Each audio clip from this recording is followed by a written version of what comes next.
I'm on my way to my Wednesday morning investor meetups here at Cafe Sphere and Media, and I had a thought that I just wanted to kind of run through, I guess. So recently, my family and I were on vacation in Tennessee.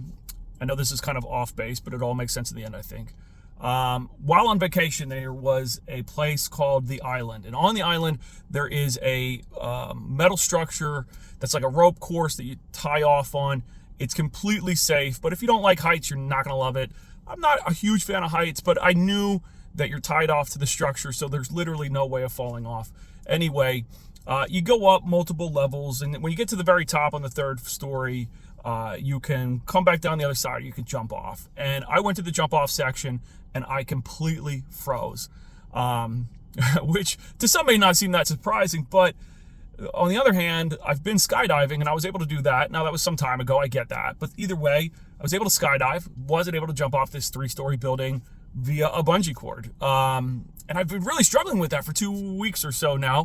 I couldn't make heads or tails of it. And then I watched an interview just yesterday with David Blaine on Armchair Expert, and he talked specifically about jumping off a building versus jumping out of an airplane, and that our brains literally cannot compute the fear of jumping out of an airplane, and therefore a lot of people are able to do that, where the same people, myself included, will have difficulty jumping off of a building because your brain can compute the fear of jumping off of that building. Anyway, what is my point? Oh, side note, I did end up jumping off. It just took me a little bit of time to psych myself up. Anyway, what is my point? My point is, I wonder if that's similar to how we invest. You know, you see a lot of young people come into the investing community, jump in both feet. They're fearless.